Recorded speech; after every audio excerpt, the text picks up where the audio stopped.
In a cinematic landscape increasingly dominated by video game adaptations, a Minecraft movie arrives with the weight of expectation, given its source material's global ubiquity. The film centers on four ordinary misfits: Garrett Garrison, played by Jason Momoa, a disheveled ex-gamer clinging to nostalgia; Dawn, played by Danielle Brooks, a realtor stifled by routine; and siblings Henry and Natalie, orphaned teens navigating loneliness, who are thrust into the overworld, a blocky, boundless dimension governed by creativity. To return home, they must team up with Steve, Jack Black, a whimsical miner-turned-guide, to thwart Malgosia, Rachel House, the Nether's piglin ruler bent on destruction. Their journey becomes a crash course in imagination, demanding they rediscover their innate creativity to survive both this surreal realm and their real-world struggles. Directed by Jared Hess, known for offbeat comedies like Napoleon Dynamite, the film leans heavily into absurdity, embracing Minecraft's sandbox ethos with mixed results.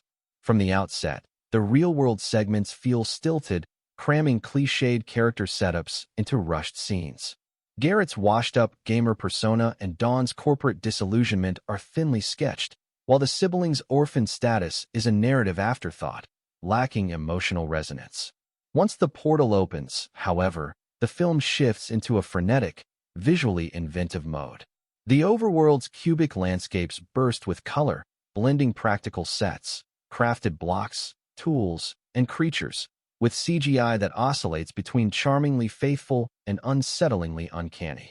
Creepers lurk with pixelated menace, Enderman tower with eerie elegance, and the Nether's lava-lit menace contrasts starkly with the overworld's sunlit whimsy. These elements, while uneven, capture Minecraft's essence, offering fans a playground of Easter eggs. The cast's chemistry fuels the film's sporadic highs. Jack Black, as Steve, channels his trademark exuberance, mining humor from over-the-top physicality and earnest monologues about the power of crafting.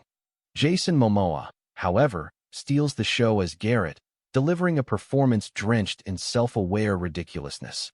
Whether deadpanning about his glory days or flailing through slapstick combat, Momoa's commitment to the bit injects levity, even when the script falters.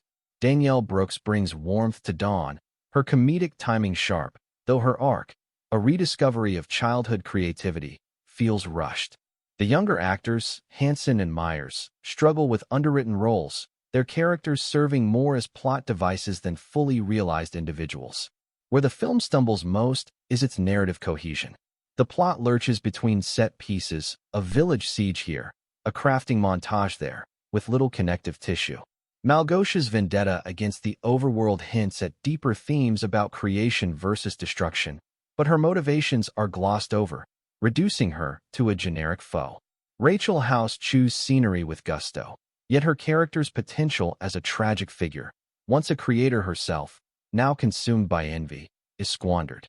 Similarly, Jennifer Coolidge's bizarre subplot as a vice principal entangled with a Minecraft villager feels like a detour, relying solely on her signature zaniness to mask its irrelevance. Hess's direction amplifies the chaos, for better and worse. Fans of his idiosyncratic style will find moments of brilliance. A training sequence where Steve teaches the group to craft, using literal hand gestures, or another chase involving minecart mayhem.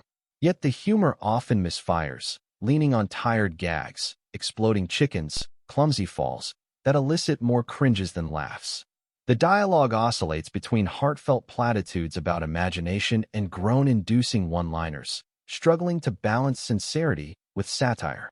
Where a Minecraft movie shines is in its reverence for the game's community.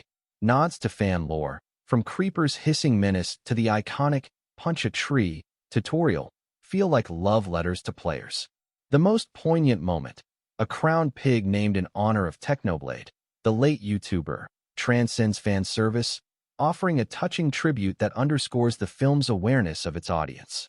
These details, coupled with Mark Mothersbaugh's score, which seamlessly weaves the game's tranquil melodies into epic orchestral swells, anchor the film in Minecraft's spirit. Visually, the film is a paradox. Practical effects impress, with hand-built structures and props mirroring the game's DIY aesthetic. The overworld's biomes, from lush forests to arid deserts, are rendered with vibrant authenticity.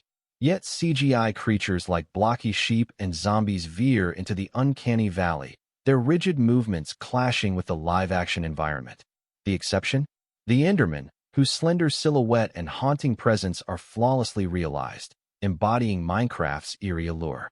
Themes of creativity and self-belief thread through the narrative, albeit superficially.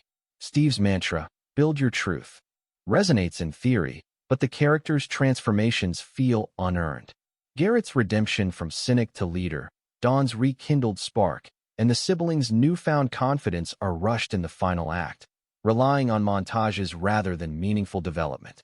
The message, that imagination conquers adversity, lands with a thud, its delivery more didactic than organic. For all its flaws, a Minecraft movie isn't devoid of charm. Its unapologetic silliness and visual inventiveness will delight younger audiences and diehard fans, while parents may appreciate its wholesome, if shallow, optimism.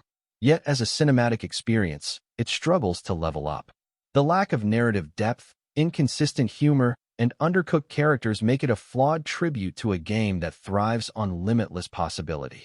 It's a film that mirrors Minecraft itself, a patchwork of ideas, some brilliantly crafted, others half-baked, waiting for players, or viewers, to fill in the gaps with their own creativity.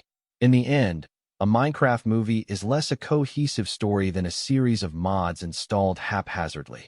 It's buoyed by Momoa's comedic bravado and fleeting moments of visual wonder, but falters under the weight of its ambitions. For those seeking a mindless, family-friendly romp through pixelated landscapes, it's a passable diversion. For anyone expecting a Redstone-powered masterpiece, keep your expectations at bedrock level. I hope you enjoyed this review. If you did, please like, subscribe, and hit the bell to stay up to date with all my movie reviews and movie analysis. I always appreciate your time, and I hope to see you in my next video.